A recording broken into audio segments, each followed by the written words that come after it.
Step into your greatness, let it shine oh so bright. I am worthy VIP, gonna take you to new heights. Turn the volume up, let's ignite your soul's delight. Join the journey now, everything gonna be alright. Hey, hey, you know you're worthy all day. Welcome to the Deep Dive. Today, we're diving into something that, well, it touches every single part of our lives.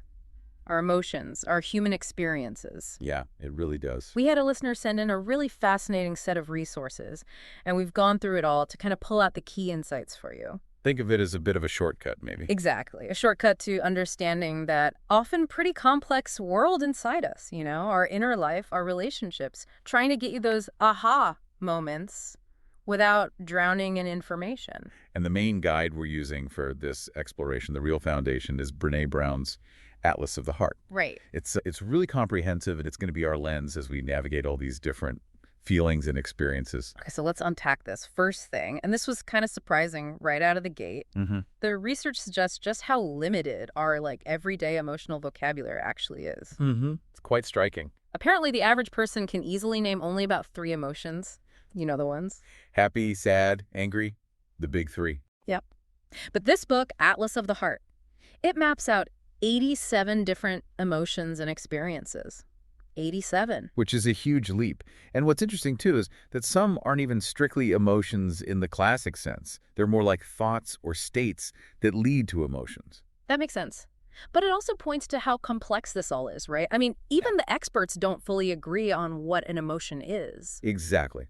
The neuroscientist Joseph Ledoux, he points out there are just so many different theories floating around. It really highlights that we're talking about something incredibly complex, not simple at all. Yeah, no one-size-fits-all definition. So to make it practical, the author did something interesting. She got together a group of therapists. From different fields. Right. And asked them, okay, which emotions, which experiences do you see come up most often? What's essential for people to understand to actually, process things productively? And that focus on the practical, the clinical experience is so valuable, it grounds the whole thing. Totally. Moves it away from just theory. It focuses on what actually helps people navigate their lives, what they need language for.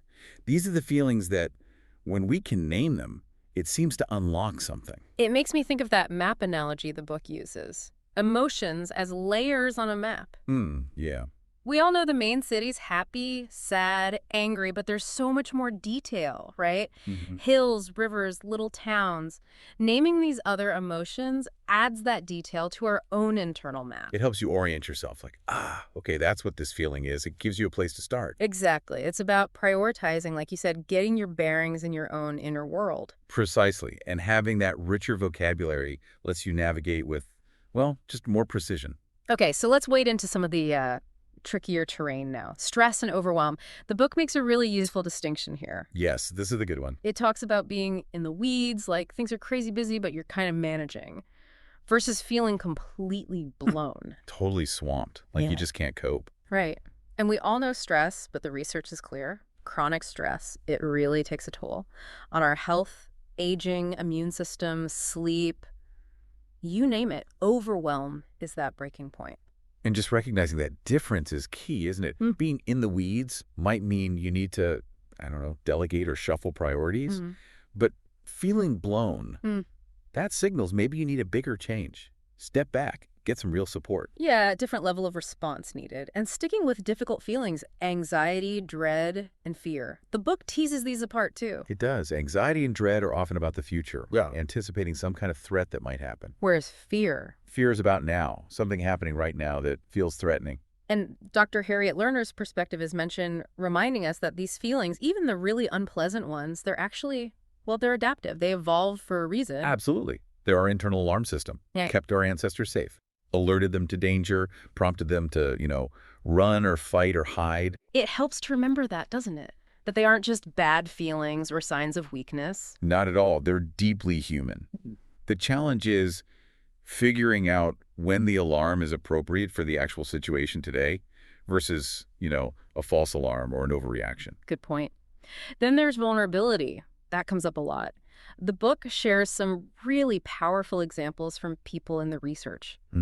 Things like, okay, going on a first date after a divorce, or trying to talk about race at work, even just saying, I'm feeling hurt, these all require vulnerability. And they feel risky. That's the core of it, putting yourself out there not knowing the outcome. Yeah. And what's striking is how universal those examples feel. We've all been there in some way, shape, or form. We have. And the book really emphasizes that those moments, as uncomfortable as they can be, are actually vital. They're where real connection is built. You can't have connection without vulnerability. Okay, let's shift to something else that feels almost impossible to avoid these days. Comparison. Oh yeah, the comparison trap. The book is clear comparison itself isn't an emotion, but boy, does it drive a lot of feelings. Like fuel for insecurity sometimes. Totally. It impacts self-worth, relationships, everything. And there's that crazy paradox mentioned.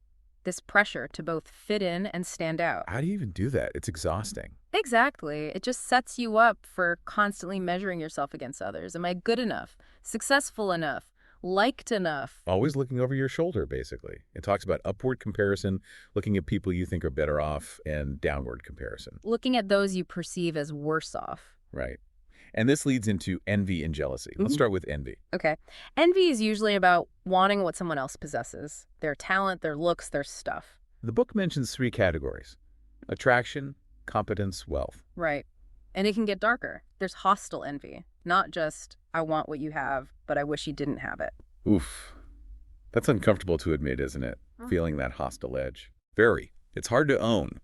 But distinguishing between just admiring or wanting something versus actually wishing someone ill, that's an important self-awareness piece. Definitely. And then there's jealousy. How is that different? Jealousy usually involves 3 elements, like a triangle. You, someone you value, and a perceived rival or threat to that relationship. Ah, okay. So it's about the relationship primarily. Exactly. It's often driven by fear or anger or sadness about potentially losing that connection, that affection or attention.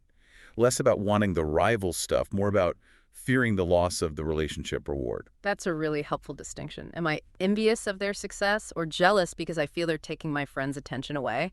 Different root causes. Precisely. Helps you figure out what you actually need to address. Okay, moving into another tough area. Unmet expectations.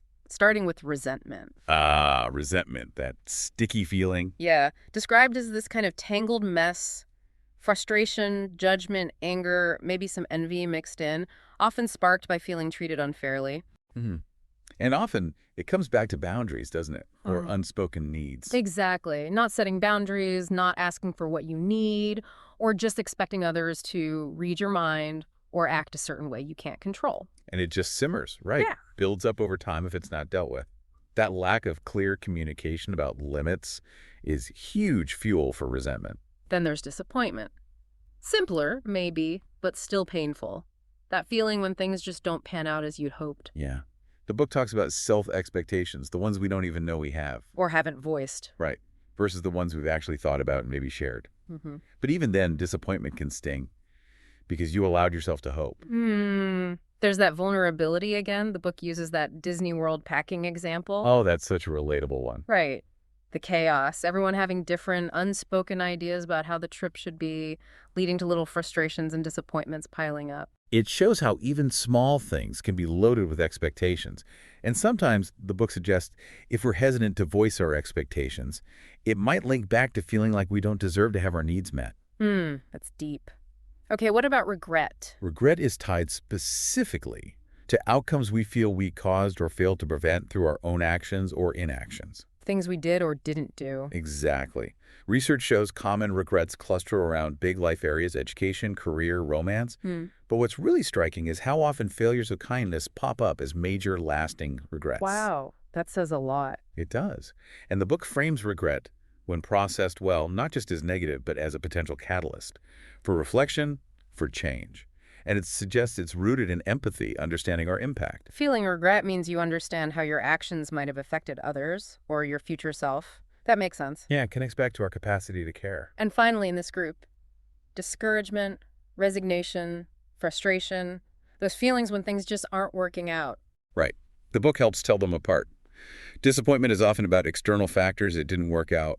Regret is about your role. I messed up. Discouragement is when you start losing steam, losing faith in your ability to even keep trying. Losing motivation. Yeah. And resignation is maybe taking that even further, like giving up hope for that specific outcome. Frustration is more that blocked feeling, hitting a wall. Knowing which one you're feeling could really help figure out the next step, couldn't it? Like, is it time to change strategy or take a break or accept something? Exactly. It gives you clues.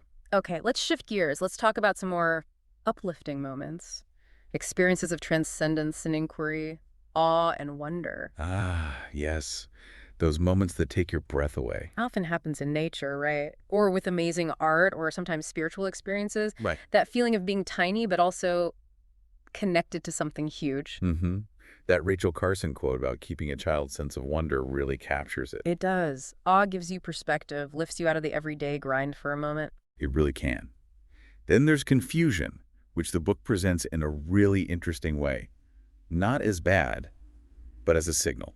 A trigger for exploration, calling it the zone of optimal confusion. Yeah, it suggests that feeling confused when you encounter something challenging is actually where learning happens.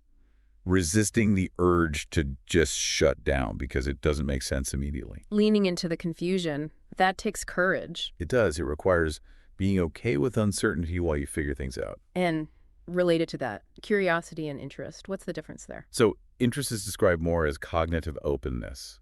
Like, oh, that's neat. Curiosity goes further. Or active. Yeah, it's an emotional and cognitive investment in closing a knowledge gap. Mm-hmm. You feel a pull to find out more. That information gap idea, noticing what you don't know, fuels the desire to learn. So interest is noticing the door. Curiosity is wanting to open it and see what's inside. Nice analogy. Yeah. Exactly. Curiosity is the engine. And surprise, that's in this section too. It's just that quick, sharp emotion when something unexpected happens, a little jolt. Get your attention. For sure. It disrupts his status quo for a second. Okay, let's explore some more subtle shades. Amusement. That feeling when you notice something incongruous, unexpected, often with a sense of playfulness. Right, and apparently it can even have cognitive benefits, like helping restore mental energy, especially at work. Who knew? A little bit of humor can go a long way, right? Breaks tension, fosters connection. Then bittersweetness. That's a complex one. Feeling happy and sad at the same time. It's not just being ambivalent.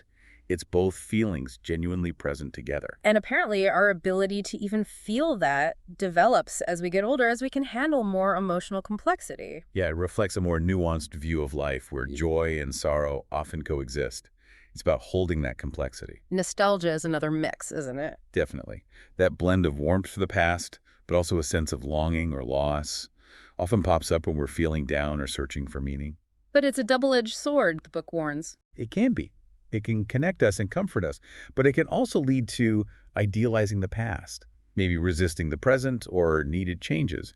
It's the difference between healthy reflection and getting stuck ruminating. Need to be mindful of which one it is.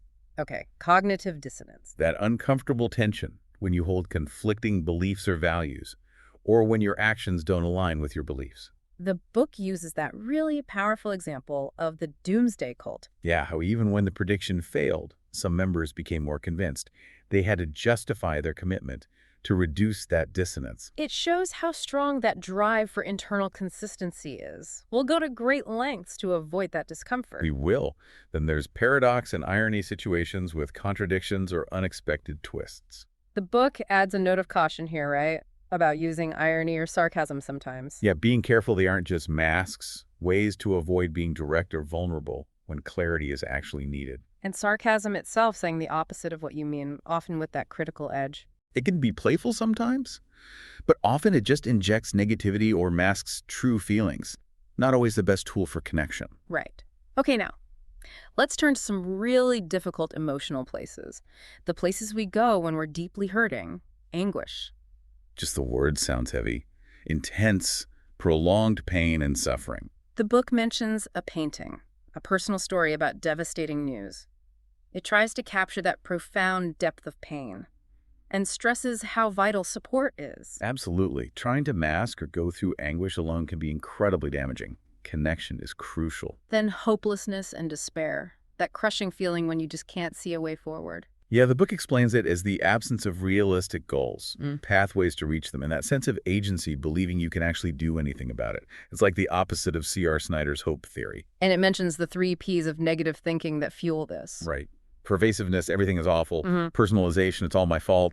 And permanence, it's always going to be this way. Recognizing those patterns is maybe a first step to challenging them. Definitely. It's hard work, but awareness is key. What about sadness? How is that different? Sadness is presented as a normal, natural response to loss or disappointment. It's not the same as clinical depression, though it can be part of it. And it's not the same as grief, although it's definitely a component of grief. Okay. And interestingly, sadness might have some upsides. Some research suggests it can, like making us less prone to certain judgmental errors, maybe increasing motivation for change or even generosity. And there's that connection between sadness and feeling moved by something. Which might explain why we sometimes enjoy sad songs or movies. Exactly. It connects us to something deep, maybe our values or empathy. And grief itself. Grief is described as incredibly unique, personal. It doesn't follow rules or timelines. Stephen Jenkinson's quote about grief not obeying plans. That resonates. The book talks about integrated grief, adapting to the loss, finding a place for it, versus complicated grief where the process gets stuck somehow. Right. And the importance of finding or reconstructing meaning after a major loss is highlighted. It's such a profound individual journey. Absolutely. And needs to be met with patience and understanding, not prescribed stages. Okay, let's talk about connecting with others. Compassion. Defined as recognizing our shared humanity, feeling kindness, and being moved to act to alleviate suffering in ourselves or others. And it introduces that idea of near enemies. Yes. Buddhist psychology. Things that look like the desired quality but actually undermine it. For compassion, the near enemy is often pity. How so? Pity creates distance. Oh, you poor thing. It separates you. Compassion is about connection. I feel with you. Mindfulness is presented as a key tool to cultivate that genuine compassion. Okay, and empathy fits in here too. Empathy is described as a key tool of compassion. It's the ability to be present with someone's pain, to try and understand their experience from their perspective. That feeling of, me too, even if the circumstances are different. It's not about fixing, just being with. Exactly. Yeah. And it's contrasted sharply with sympathy. Which is another near enemy. Yes, a near enemy of empathy. Sympathy is more like pity, I feel sorry for you. It maintains that distance, that not me feeling. And it can sometimes make the other person feel diminished or even ashamed. So empathy connects, sympathy can separate. That's crucial. And boundaries also get mentioned here. Absolutely essential. Boundaries define what's okay and what's not, allowing you to be loving and generous sustainably without burning out or feeling resentful. They protect the relationship and you. Makes sense. Now, what about when we feel we've fallen short? Let's talk about shame. Oh, shame.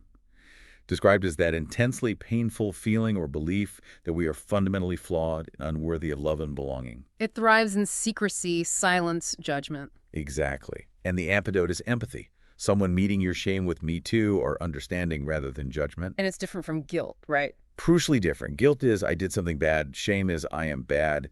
Guilt focuses on behavior. Shame attacks the self. Self-compassion is vital for healing shame. And perfectionism often fuels shame. Big time. Perfectionism, the book argues, is often less about healthy striving and more about managing perception. What will people think? It's externally focused, trying to avoid judgment and therefore avoid shame. It's a shield, but a heavy one. Guilt, on the other hand, can actually be okay. Guilt can be adaptive, yes. Feeling bad about a specific action can motivate us to apologize, make amends, learn. It's linked to empathy, understanding we hurt someone. It involves remorse. Okay. What about humiliation? Humiliation is described as an attack on our social identity, being publicly degraded or devalued. It's linked to aggression, especially when tied to bullying. Feels very different from just being embarrassed. Right. Embarrassment is usually more fleeting, feeling awkward, flustered because of a social misstep, unwanted attention. It's uncomfortable, but generally passes quickly.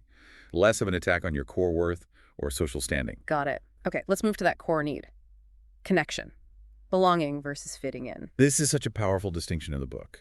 True belonging doesn't require you to change who you are to be accepted. Fitting in often does. It means betraying yourself, in a way. It can. Belonging is presented as an irreducible human need. The book shares insights from 8th graders on this. Their definitions were so insightful. Weren't they? Really cut through it. And the personal stories about feeling like an outsider really hit home that deep pain of not belonging. So connection, how is that cultivated? By letting our vulnerable selves be seen and having that vulnerability honored with trust, respect, kindness, affection. Disconnection is the opposite, obviously. And insecurity. Explored both in relationships, interpersonal insecurity, and just generally within ourselves. There's a strong link. The more secure we feel in ourselves, the more secure we tend to feel in our connections. That makes sense. And invisibility. That painful feeling of not being seen, not mattering, being irrelevant can have really serious psychological impacts. Feeling like you don't count. Then loneliness. This is treated really seriously in the book. As it should be. It's not just sadness about being alone. It's presented as a state that triggers a self-preservation threat response in our brains, pushes us to the social perimeter. And the health impacts are compared to smoking or obesity. That's staggering. It really is. It underscores that we are wired for connection. And it emphasizes quality over quantity of relationships. The Surgeon General's focus on it as a public health crisis says it all. Wow. Okay, let's talk about the heart being open. Love. Described, drawing on Barbara Fredrickson, as this strong desire for connection. It's not just passive, it's nurtured through all those things we mentioned. Vulnerability, trust, respect, kindness, affection. And self-love is key. Presented as a prerequisite, really. Hard to truly offer love if you don't have it for yourself. And things like shame, blame, disrespect, betrayal, that they deeply damage love. The book also mentions lovelessness as a societal issue, referencing bell hooks. Yeah, the need for a broader ethic of love and how we structure society and interact collectively. It's a powerful idea. And trust is fundamental here. The braving framework is introduced. Right. Boundaries, reliability, accountability, vault, confidentiality, integrity, non-judgment, generosity. It breaks down what actually builds trust. That's helpful. And self-trust often goes first when things go wrong. Often, yes. We doubt ourselves. Betrayal, the violation of trust, is described as incredibly painful. And healing requires real accountability, amends, changed behavior over time. It's not a quick fix. Defensiveness gets mentioned too. That protective reaction when we feel attacked or threatened. The book talks about recognizing the physical cues and ways to maybe de-escalate it in ourselves and others, and flooding. That feeling of being totally overwhelmed by negativity in an interaction, like you just shut down, from Gottman's work. Exactly. Being physiologically overwhelmed, unable to process anything constructively. And hurt. How's that defined? As a mix of sadness and fear related to vulnerability. When we feel hurt, our go-to reactions might be self-blame or lashing out or numbing. But the key is trying to share the hurt itself. Yes. Expressing the sadness and fear underneath, rather than just the anger that often covers it. That creates an opening for repair. Okay, finally, the good stuff. When life feels good. Joy. Described as sudden, intense, often unexpected. Yeah. A really vulnerable emotion, actually. Yeah. Linked to spirituality, pleasure, deep appreciation. Yeah, happiness. Presented as a bit more ambiguous. Often studied as a stable trait. Less focus on the fleeting state of happiness. Joy seems more momentary and intense. Calm. Contentment. Calm is that low arousal peacefulness. Contentment is deeper, more serene satisfaction, like, this is enough. Gratitude comes up again here. Big time. Appreciating value. So many benefits. Physical, emotional, mental. It can create an upward spiral with joy. It's about actively participating in the goodness of life. And it's the antidote to foreboding joy. Yes, that feeling of, uh-oh, things are too good, something bad must be about to happen. Actively practicing gratitude helps you lean into the good moments instead of waiting for the other shoe to drop. Relief and tranquility. Relief is that exhale when the tension leaves, the worst is over. Tranquility is that deep sense of peace, absence of demand, really restorative. Finding those tranquil spaces is important. Okay, last big section. Self-assessment. Looking honestly in ourselves. Anger. Yeah, the debate about primary versus secondary emotion is mentioned, but the research here suggests anger often acts as a mask for other feelings, especially if our emotional vocabulary is limited. So we default to anger because it feels safer, or it's the only word we have for feeling wrong or hurt. Often, yeah. The key is owning the anger without letting it become destructive rage and maybe digging underneath it. Contempt. That's a harsh one. Feeling morally superior, looking down on others, has that distinct facial expression Ekman identified. Very damaging to relationships. Disgust, too, applied to people. Initially about avoiding toxins, right?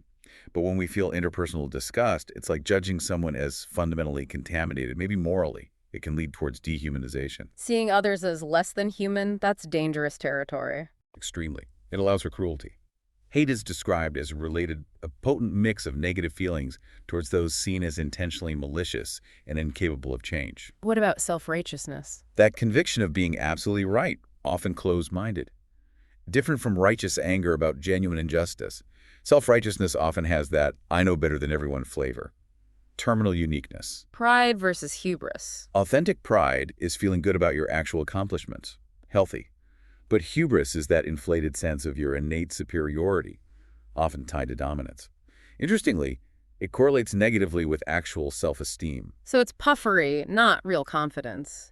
And humility. Humility isn't about putting yourself down. It's about openness. I'm here to get it right, not be right. Understanding your place, your contributions, being willing to learn. That's a great way to put it.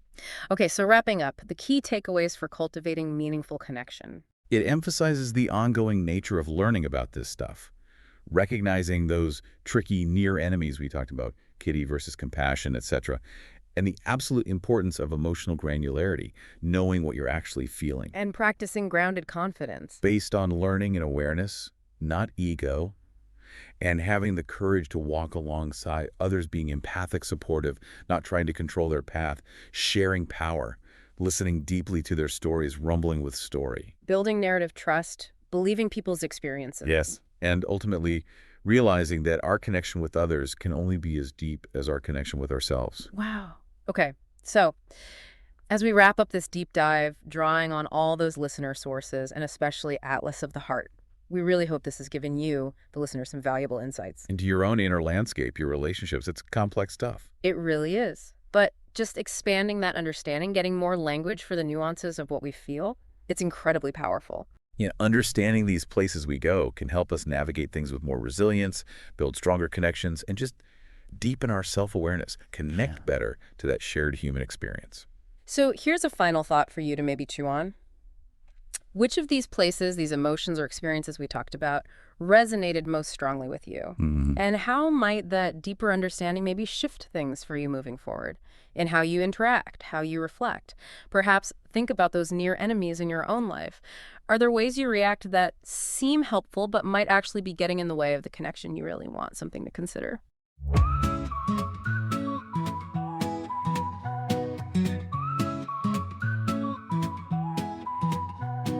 Step into your greatness, let it shine oh so bright. I am worthy VIP, gonna take you to new heights. Turn the volume up, let's ignite your soul's delight. Join the journey now, everything gonna be alright. Hey, hey, you know you're worthy all day. Stand tall, feel the love come your way. VIP every single day. Let's celebrate, it's your time to sway. Unlock your power, let your spirit take flight. I am worthy VIP, beaming light into the night. Feel the magic spark, it's a beautiful sight. Here to cheer you on, life shining a new light.